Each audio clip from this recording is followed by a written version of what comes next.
আমার কচুয়াতে একটি ছেলেকে ফেল করিয়ে দেওয়া হয়েছিল। যদি প্রশ্নপত্র কোথাও আউট হয়, এই ধরনের কোনো সম্ভাবনা থেকে থাকে, সেটা আমি জানার পরও যদি কোনো অবস্থায় এটা হয়, কাউকে ছাড় দেওয়া হবে না। এই জন্য আফটার এক্সামও আমরা কঠিন আইনের ব্যবস্থা করছি। খাতা দেখা, অনেকে রিলাক্টেন্টলি খাতা দেখেন।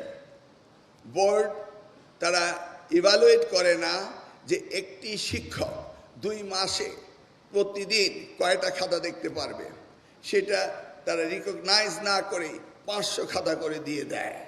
তাহলে শিক্ষক অনেক সময় এই খাতা সুন্দরভাবে দেখতে পারেন না।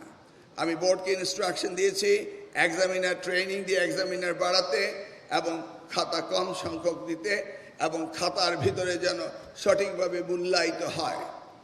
খাতা স্যাম্পলিং করে দেখার কোনো আইন আগে ছিল না।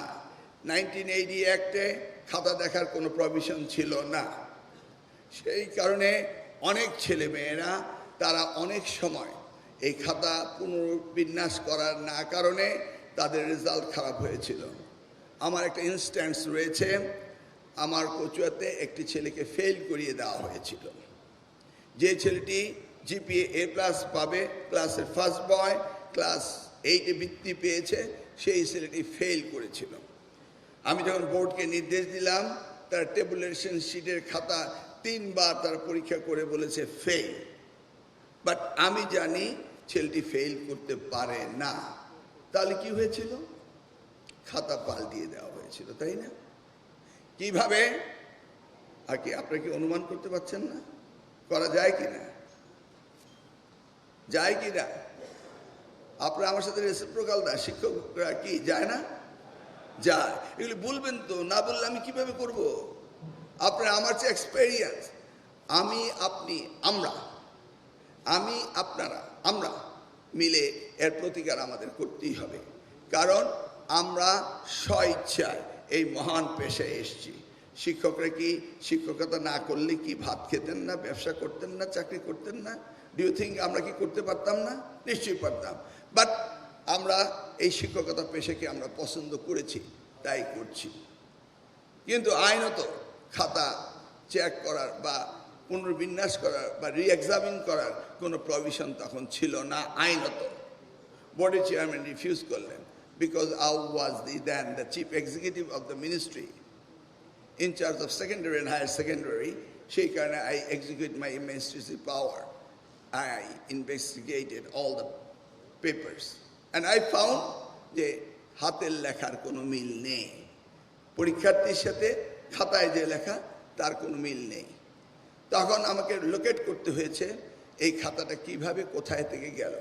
অ্যান্ড ফাইনালি আমি পেলাম যে ওই স্কুলে একজন শিক্ষক যাকে প্রাইভেট পড়াতো, তার OMR শিটটা ঠিক রেখে এই ভালো ছাত্র আতাউল্লাহ নাম, তার খাতাটা সেখানে ঢুকিয়ে দিয়েছে।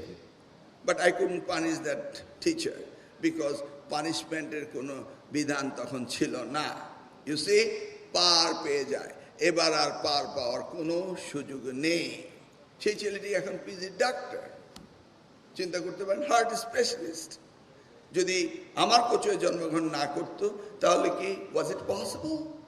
এইভাবে আমি জানি না কত ছেলে জীবন নষ্ট হয়েছে।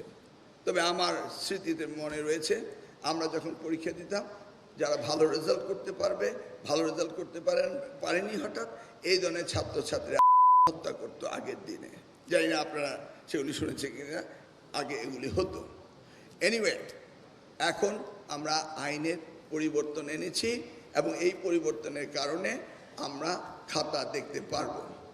আমি র্যান্ডম স্যাম্পলিং নেব বোর্ডগুলো থেকে আইনত, এবং খাতাগুলি আমি চেক করব, দেখব এক্সামিনাররা প্রপারলি খাতা দেখছেন কিনা, প্রপারলি মার্ক দিচ্ছেন কিনা, আন্ডার মার্ক, ওভার মার্ক দিচ্ছেন কিনা, এগুলি আমরা দেখব।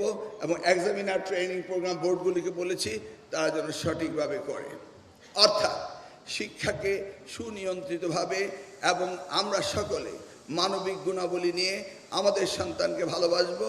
আমরা যারা শিক্ষক রয়েছি আদর্শগতভাবে মানসিকভাবে আমরা উন্নত হব এবং আমাদের এই শিক্ষা ব্যবস্থাকে আমরা আরও সামনের দিকে এগিয়ে নিয়ে যাব।